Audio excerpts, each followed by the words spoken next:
everyone, today I'm going to talk about how to describe a country. So this is actually a part of weekly exam that I took when I joined the online course of speaking class. So if you want to talk about the country, you should first talk about the name and then about its location or maybe something else. And the third one is what cities that they have in that city, and the fourth is languages that used in the country, and the last one is maybe a famous attraction in that country. So let's start. Hello everyone, today I'm going to talk about the country that's near Indonesia.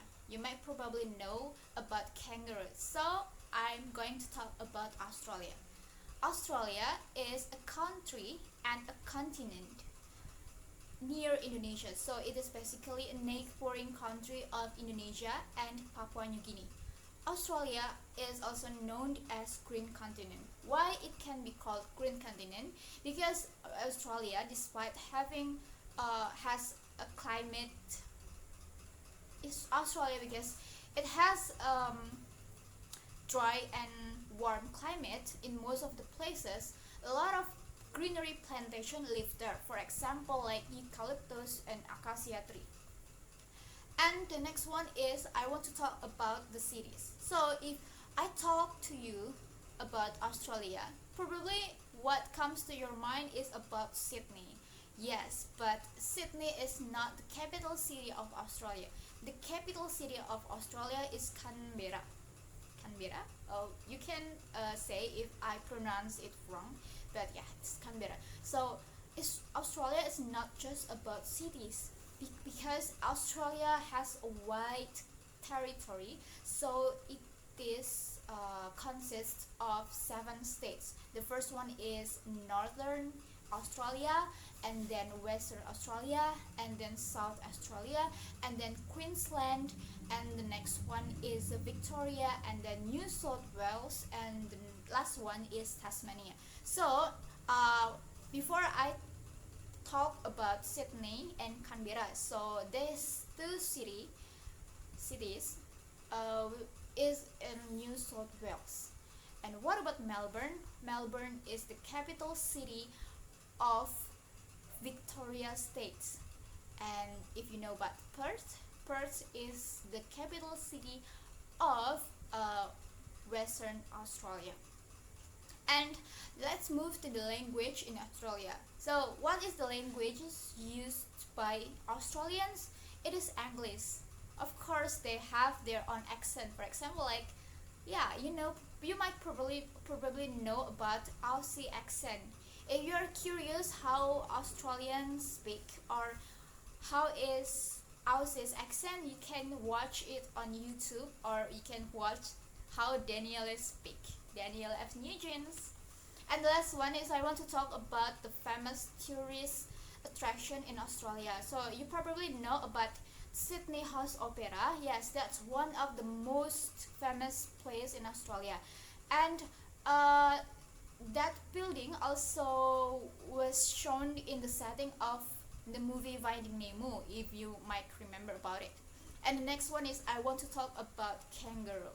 So if you talk about Australia, don't you ever forget about kangaroo, because yeah, that's also the symbol of Australia. And if you want to go to see kangaroo in wildlife, you can go to Perth or in the Kangaroo Island in South Australia. And the next one is I want to recommend you to go to, how is it? It has an ocean and sea, and a lot of sea creatures live there. You might probably guess it right. Yes, it's Great Barrier Reef. So if you like about ocean and the ecosystem of sea creatures that live there, you can go to Great Barrier Reef. And the last one is I want to talk about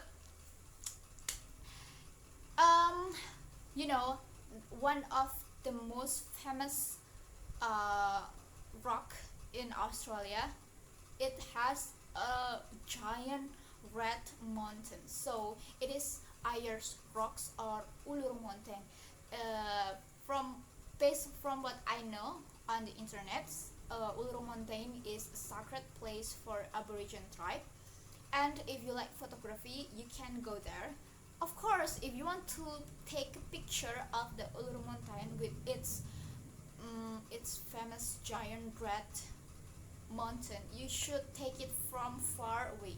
And if you are curious about that mountain, you can go search on YouTube or internet.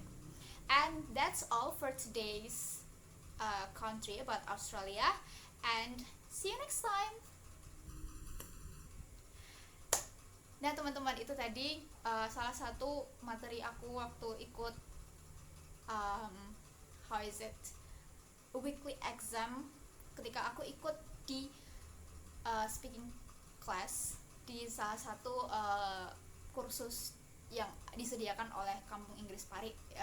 Ya, jadi nama kursusnya itu kalau kalian tahu ya, jago bahasa.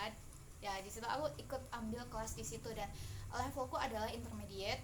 Itu adalah salah satu topik examnya, dan yang buat aku kaget adalah kamu harus ngomongin tentang country, describing country dalam waktu 2 menit. Padahal sebelumnya aku kaget karena di previous class sebelum aku merger ke kelas lain, kita tuh basically bisa ngomong apa aja tentang topik itu. Misalnya topik yang udah ditentukan tuh topik A, kita bisa ngomongin tentang topik A selama yang kita mau gitu. Karena memang waktu in the previous class we only had 2 students mostly.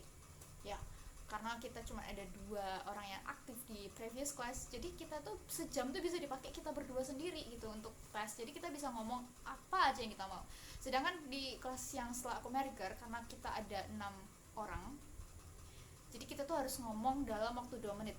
Aku nggak tahu apakah itu tuh karena siswanya lebih banyak atau memang sistemnya itu ada time limitnya selama 2 menit. Jadi pas aku ikut exam yang describing a country ini, aku tuh kepotong iya, karena aku latihannya ngiranya bakalan kita bisa ngomong lama gitu. Ternyata aku baru ngomongin sampai language udah time's up, it's 2 minutes. Oh my god. Tapi ini beneran menurutku bagus sih karena ada time limitnya, jadi kita bisa ngorek-ngorek lagi apa yang harus kita omongin apa aja gitu dalam waktu tersebut. Jadi kayak ya anggap aja simulasi kayak IELTS sih. Waktu kita jawab sesuatu, kita harus ngomongin dalam waktu tertentu terbatas gitu. Biasanya IELTS itu kan 2 menit ya kalau yang di section apa gitu ngomonginnya. Jadi that's all for today. Thank you for listening to me, and see you next time. Greetings. Everything is possible with English. Bye bye.